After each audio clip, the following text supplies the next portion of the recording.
maxkamadda darajada koowaad ee ciidamada qalabka sida waxay ku dhawaaqaysaa xukunka dacwad ciqaabeedkii loo haystay eedaysanayaal. 1 Canshuur Cismaan Abuukar ina Faadumo Aadan Cismaan 23 jir ah ku dhashay Shabeellada Dhexe. 2 Maxamed Cali Boorow Aadan ina Xaawo Cawil Mursal 25 jir ah ku dhashay Baay, kuwaas oo xafiiska xeer ilaalinta ciidamada qalabka sida ku soo eedeeyay dembiyada kala ah ka mid noqosho ururo hubaysan oo lid ku ah awoodaha qaranka, dil bareer ah iyo xasuuq dad shacab ah. Eedaysanaha koowaad Canshuur Cismaan Abuukar waxaa si gaar ah loogu eedeeyay inuu ka tirsan yahay kooxda Al-Shabaab kana soo shaqeeyay xilliyo kala duwan qaybo ay ka mid yihiin jabhadda, weerarada baabuurta lagu fuliyo iyo qaraxyada ismiidaaminta oo uu u ahaa sahmiye, isagoo si gaar ah ugu eedaysan inuu fuliyay falalka soo socda. 1 Taariikhdu markay ahayd 15 bishii 8 2017 waxay weerar ku qaadeen isaga iyo 2 ruux oo kale gaari Hartoob Langaruusal ah oo ay saarnaayeen hal qoys oo ah reer Xasan Cabdi Cawad oo ka mid ah maamulka shirkadda Dahabshiil, kuwaas oo ay ku fureen rasaas tacshiirad ah uuna ku geeriyooday marxuum Maxamed Xasan Cabdi kuna dhaawacmeen 5 ruux oo ka mid ah qoyska maamulaha. 2 Taariikhdu markay ahayd 27 bishii 9 2017 isgooska Via Roma ee degmada Xamarweyne waxay mar kale ku weerareen gaari ay saarnaayeen 2 marxuum ee kala ah Canab Cabdulaahi Xaashi oo ahayd xogayihii guud ee ururka haweenka qaranka iyo Axmed Jaamac Xirsi oo ahaa wiil ay dhashay gudoomiyaha ururka haweenka qaranka. Gaarigaas oo ay rasaas tacshiirad ah ku fureen ayna ku geeriyoodeen 2 marxuum ee sare ku xusan. 3 Taariikhdu markay ahayd 9 bishii 11 2018 wuxuu qayb ka ahaa eedaysanuhu qaraxyadii ka dhacay Hotel Saxafi isagoo sahmiye iyo haga u ahaa 3 baabuur ee qaraxyada ismiidaaminta ahaa iyo weerarkii hubaysnaa ee ay ku nafwaayeen dad gaaraya 32 ruux kuna dhaawacmeen 69 ruux oo kale. 4 Sidoo kale eedaysanuhu taariikhdu markay ahayd 22 bishii 12 2018 wuxuu ahaa abaabulihii qaraxyadii ka dhacay tiyaatarka qaranka halkaas oo ay ku geeriyoodeen 27 ruux ayna ku dhaawacmeen 55 ruux oo kale,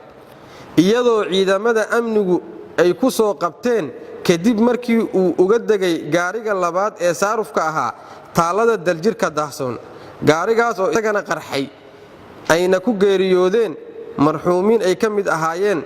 Faysal Salaad Samow iyo Axmed Maxamed Yuusuf oo labaduba macallimiin ka ahaa iskuulka Yaasiin Cismaan. Eedaysanaha labaad Maxamed Cali Boorow Aadan waxaa lagu eedeeyay inuu ka tirsan yahay kooxda Al-Shabaab gaar ahaan qaybta qaraxyada, isla markaana uu qayb ka ahaa sahmintii qaraxii lagu weeraray degmada Howlwadaag 2 bishii 9 2018 oo sababay dhimashada 8 ruux iyo dhaawaca 27 ruux oo kale. Sidoo kale wuxuu qayb ka ahaa eedaysanuhu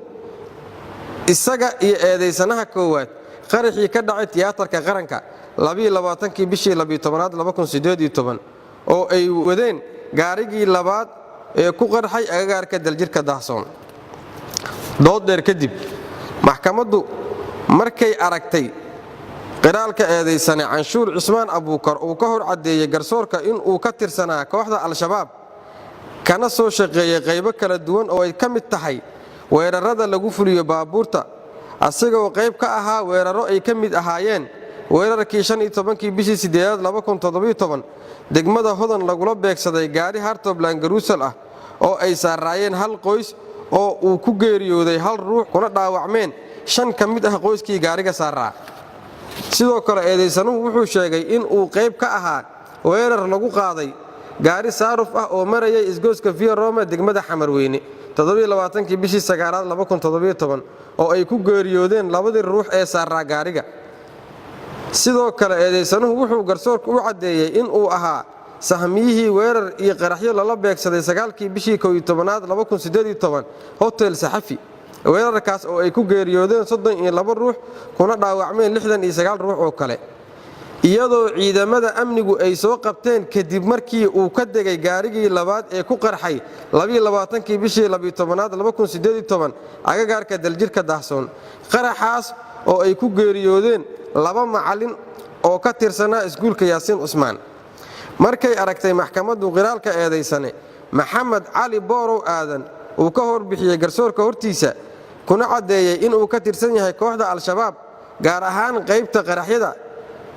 isaguna sahmiye ka ahaa qaraxii lagu weeraray degmada Howlwadaag 2 bishii 9aad 2018 sidoo kale eedeysanuhu wuxuu cadeeyay inuu qayb ka ahaa weerarkii 22 bishii 12aad 2018 lagu qaaday tiyaatarka qaranka ciidamada amniguna ay qabteen kadib markii